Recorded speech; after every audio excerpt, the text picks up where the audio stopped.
আশা করি ভালো আছো। সবাইকে পৌষ সংক্রান্তির প্রীতি শুভেচ্ছা অভিনন্দন। তো দেখো আজকে আমিও পিঠে করছি। সবাই আজকে ঘরে ঘরে সবাই পিঠে করবে, আমিও করব। তো আজকে বেশি কিছু করব না, কারণ একসঙ্গে অনেক কিছু করলে খাওয়া যায় না। ওই জন্য আজকে ভেবেছি শুধু দুধ পুলিটাই করব। তো দুধ পুলির জন্য আমি একটা বেশি নারকেল আনিনি। আজকে প্রচুর নারকেলের দাম। এইটুকানি নারকেল 80 টাকা নিয়েছে। দেখো এইটুকানি একটা নারকেল, তাই 80 টাকা নিয়েছে। আর চালের গুঁড়ো নিয়ে এসেছি, আর এখানে চিনি আছে, গুড় আছে। তো আমি কিভাবে দুধ পুলিটা করছি তোমাদের সাথে পুরোটাই শেয়ার করব, তো সঙ্গে থাকো। তো দেখো বন্ধুরা, আমার পুরো নারকেলটা কাটা হয়ে গেছে। একটা নারকেল এতটা হয়েছে, নারকেলটা ভালোই পুরো ছিল, এতটা পরিমাণে হয়েছে। তো আমি এখানে 250 চিনি এনেছি। তো 250 চিনি আমার পুরোটা এতে দিতে লাগবে না, কিছুটা চিনি দিয়ে আমি এটাকে ভালোভাবে মেখে নেব। মেখে নিয়ে তারপরে কড়াইয়ের মধ্যে আমি এটা দিয়ে পুরটা তৈরি করে নেব। ভালো করে চটকে নিচ্ছি।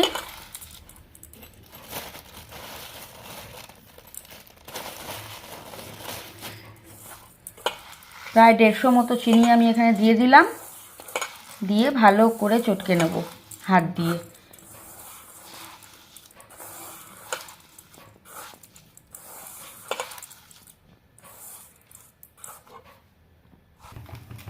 তো দেখো আমি কড়াইটা বসিয়ে দিয়েছি, গ্যাসটাও জ্বালিয়ে দিয়েছি।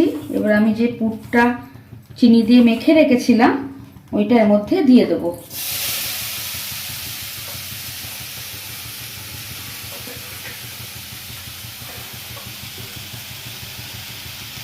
এটা এর মধ্যে দিয়ে দেবো। এবার গ্যাসের ফ্লেমটাকে একটু আস্তে করে দিই।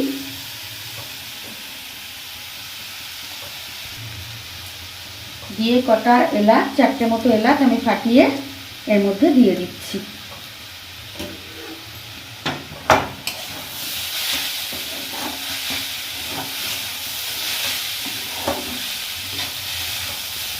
পুরটা রেডি করছি। আর এদিকে আমি চালের গুঁড়িটা মাখার জন্য গরম জলও বসিয়ে দেবো। পুরটা আস্তে আস্তে হোক। আমি গরম জল বসিয়ে দিয়েছি চালের গুঁড়িটা মাখার জন্য। আর এই গরম জলের মধ্যেই আমি পরিমাণ মতো নুনও দিয়ে দেবো। আলাদা করে চালের গুঁড়ি মাখতে গিয়ে আমি কোনো নুন ইউজ করব না, যা দেওয়ার আমি জলের মধ্যেই দিয়ে দিয়েছি। তো সঙ্গে থাকো, এরকম করে করছি। দেখো আমার নারকেলটা অনেকটাই ভাজা ভাজার মতো হয়ে এসছে, আরও হবে, একটু লাল লাল করবো। আজকে আমি এর মধ্যে গুড় দিইনি, কেননা গুড়টা একটু কমই এনেছি। গুড়টা যেই দোকানে থেকে নিই সেই দোকানে বেশি ছিল না, ওই জন্য পিঠের মধ্যে দেবো বলে যদি কম হয়ে যায়, ওই জন্য আমি গুড়টা আজকে চিনি দিয়েই বানাচ্ছি। তো এটা লাল হোক ততক্ষণে দেখো আমি চালের গুঁড়িটা মেখে নিচ্ছি। তো এখানে আমি 500 গ্রাম চালের গুঁড়ি এনেছিলাম, তোমাদের দেখিয়েছিলাম। তো যেহেতু নারকেলের পুরটা খুবই কম, ওই জন্য আমি 500 চালের পুরোটা করব না। আর আমাদের খাওয়ারও লোক বেশি না, আমি, ছেলে আর জয়, মানে তোমাদের দাদাবাবু। আর যদি একটু মায়ের বাড়ি পাঠাই, মা বাবাও খুব একটা খায় না, অল্প করেই হয়তো পাঠাবো। তাও ঠিক নেই পাঠাতে পারবো কি না, কেননা তোমাদের দাদাবাবু যেখানে কাজে যায় সেখান থেকে মায়ের বাড়ি কাছেই, কিন্তু কাজের জায়গায় তো মানে পট করে বেরোতে পারে না। যদি সময় হয় তাহলে বলেছে যাবে, তাও আমি সকালবেলা দিয়ে পাঠাবো, দেখা যাক কি হয়। তো আমি এখানে 400 গ্রামের মতোই চালের গুঁড়ি নিয়েছি। আর এদিকে দেখো গরম জলটা আমি করে নিয়েছি। তো গরম জল গরম থাকতে থাকতেই আমার এই চালের গুঁড়িটা মাখতে হবে, কেননা ঠান্ডা হয়ে গেলে মাখা যাবে না। তো আমি অল্প অল্প জল দিয়ে দিয়ে চালের গুঁড়িটা মেখে নেব। দেখতেই পাচ্ছ এরকমভাবে। অনেকে আবার কড়ার মধ্যে ডাইরেক্ট চালের গুঁড়ি দিয়ে জল দিয়েও মাখে। তো আমি এরকমভাবে মাখবো না, আমি এরকমভাবে পাত্রে নিয়েই মাখবো।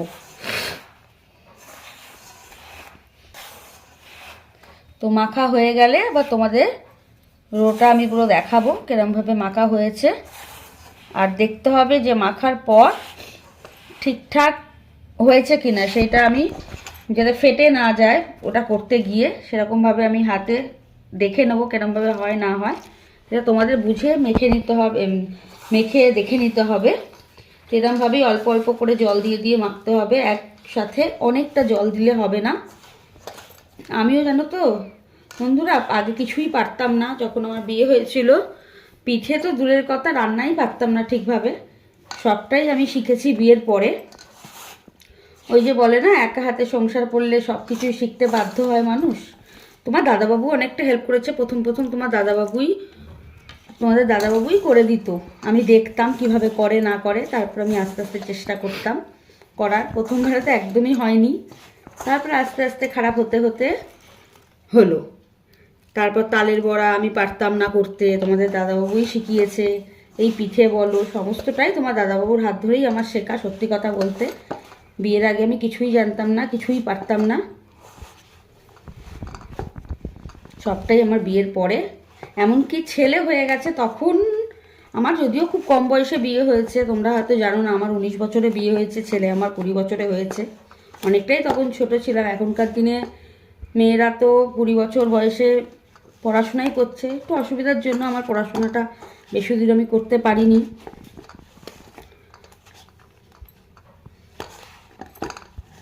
তো এরকমভাবে আমি মেখে নেব। মাখার পর তোমরা বুঝতে পারবে যে মাখা হয়েছে কিনা। নারকেলের ছাইটা করা হয়ে গেছে, আর এখানে চালের গুঁড়িটাও মাখা হয়ে গেছে। এবার আমি একটু একটু করে নিয়ে লেচি বানাবো, বানিয়ে এর মধ্যে নারকেলের পুরটা ভরবো। এরকমভাবেই প্রত্যেকটা পিঠে আমি তৈরি করে নেব। হাতের সাহায্যে এরকমভাবে ঘুরিয়ে নেব। আমি অত ডিজাইন পারি না, করতে শিখেছি এটাই যথেষ্ট আমার কাছে। তাই আমি বেশি ডিজাইন বন্ধুরা পারবো না করতে, এরকমভাবেই করতে পারবো যেরকমভাবে করছি। দেখো অল্প অল্প করে নারকেলের পুর দিয়ে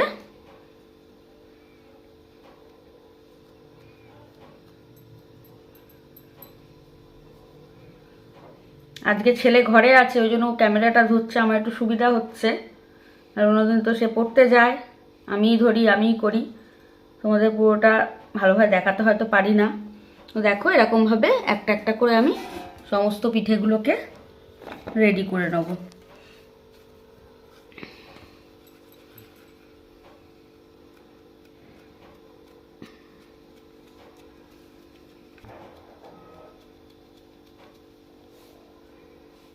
ভেবেছিলাম একটু পাটিসাপটাও করব, কিন্তু নারকেলের চাইটা খুবই কম, ওই জন্য আজকের হয়তো পাটিসাপটা হবে না। আর একসঙ্গে অনেকগুলো পিঠে করলে কেউ খেতেও চায় না, সেই থেকে যায়। তার থেকে এক একদিন করাই ভালো। আর সংক্রান্তিটা গেলেও একটু নারকেলের দামটা হয়তো কমবে, কমে না যদিও, 40-50 টাকায় যাবে হয়তো, খুব একটা যে কমবে তা না। কিন্তু 80 টাকা বড্ড বেশি নিয়েছে আজকে, মোটামুটি 50-60 টাকা নেয়। তো দেখো বন্ধুরা এরকমভাবে এক এক করে আমি প্রত্যেকটা পিঠে তৈরি করে নেব। এরকমভাবে পিঠেগুলো আমি তৈরি করে নিই, দিয়ে তোমাদের পুরোটা আমি দেখাচ্ছি আবার। বন্ধুরা আমার সমস্ত পিঠেগুলো বানানো হয়ে গেছে, এই দেখো বেশ অনেকটাই হয়েছে। তো তোমাদের বলা হয়ে ওঠেনি, এই পিঠেটা আমি সেদ্ধ চালের গুঁড়িতেই করেছি, আমি আতপ চালের গুঁড়িতে করি না। কেন আতপ চালের গুঁড়ি কী হয় বলো তো, করার পর শক্ত হয়ে যায়, আর সেদ্ধ চালের গুঁড়িটা করার পর বেশ খুব সুন্দর নরম থাকে। ওই জন্য আমি সেদ্ধ চালের পিঠেই করি। তো দেখো আমার প্রত্যেকটা পিঠে এরকমই করেছি, কোনো শেপ দিতে পারিনি, কারণ আমি জানিও না অত শেপ দিতে। আর একটা দেখো ছোট্ট পিঠে করেছি, এই দেখো ছোট্ট পিঠে। এটা কি করব বলো তো, এটা আমরা অগ্নিদেবকে দিই, যেহেতু বছরের প্রথম জিনিস তো অগ্নিদেবকে দিয়ে তারপর আমরা সেই জিনিসটা করি। এটা আমি আগাগোড়াই করে আসছি, আগে অগ্নিদেবকে দিই তারপর আমি পিঠেটাকে বসাই। তো দেখো আমি এবার কি করি, দুধটা ফ্রিজ থেকে বার করে নিই, এবার ফ্রিজ থেকে বার করে নিয়ে দুধটাকে গরম করতে বসিয়ে দিই। দেখো আমি দুধটাকে ফোটানোর জন্য বসিয়ে দিয়েছি। আমি এখানে 750 দুধ নিয়েছি, এর মধ্যে কোনো জল দেব না, তাহলে কি হয়, বেশ থকথকে হবে, বেশ ভালো হয়। ওই জন্য আমি কোনো জল দেব না। 750 মতো দুধ নিয়েছি। 400 গ্রাম পিঠের 750 দুধ, তাহলে ভালো হয়।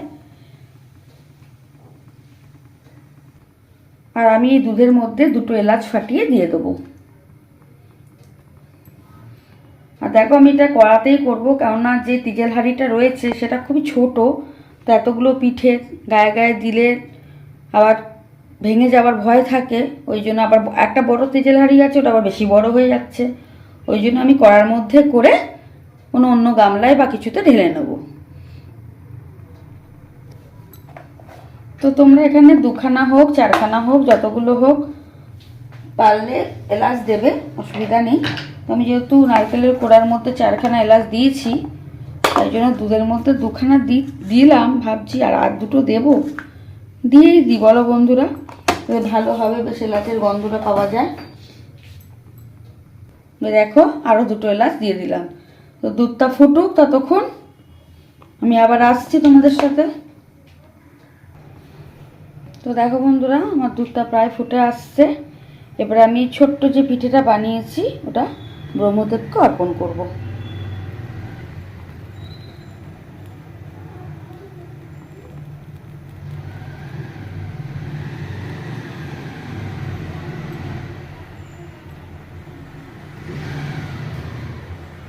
দেখো দিয়ে দিয়েছি। এইবার আমি, দুধটাও ফুটে গেছে এদিকে,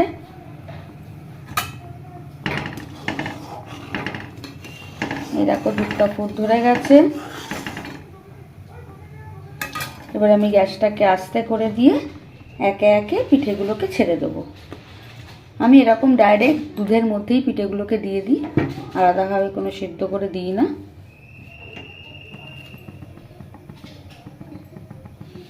না সেই তো সিদ্ধ হবেই, তো আলাদা করে সিদ্ধ করতে দেওয়ার কোনো মানেই হয় না, বেকার সময় নষ্ট। আগে করতাম বন্ধুরা, জানো তো, জানতাম না, ওই জন্য করতাম।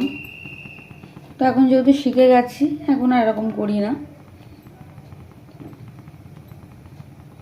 সিদ্ধ করে নিলে না কী হয় বলো তো, বড্ড বেশি গলে যায়। এরকম করলে বেশ সুন্দর থাকে, গলেও না বেশি, যেরকম মানে আমরা চাই সেরকমই হয়। তো দেখো একে একে সব পিঠেগুলো আমি ছেড়ে দিচ্ছি এর মধ্যে।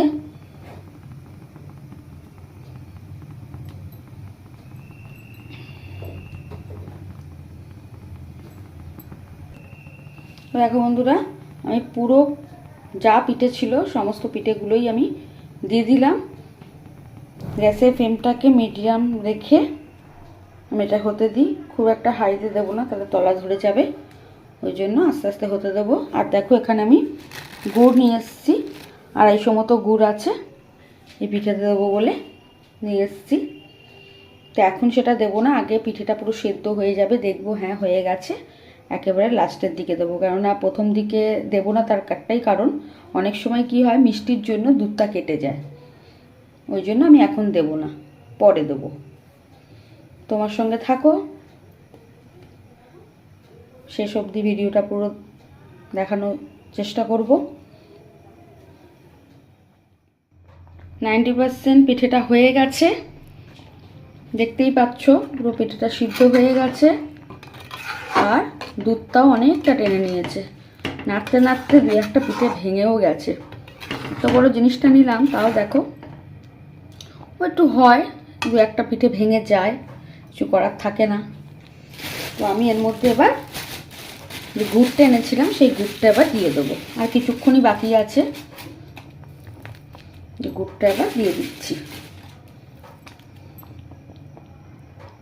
তো দেখো আমি পুরো গুড়টা দিয়ে দিয়েছি, আর কিছুক্ষণ হলেই আমি এটাকে নামিয়ে তোমাদেরকে দেখাচ্ছি।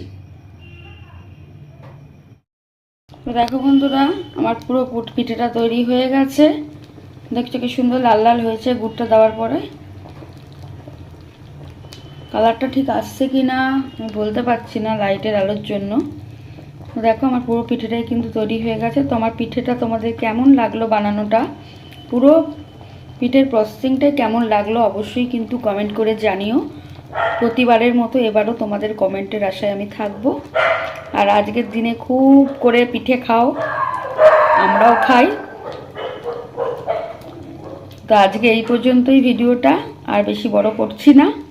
সবাই ভালো থেকো, সুস্থ থেকো। গুড নাইট, শুভ পৌষ সংক্রান্তি, টাটা।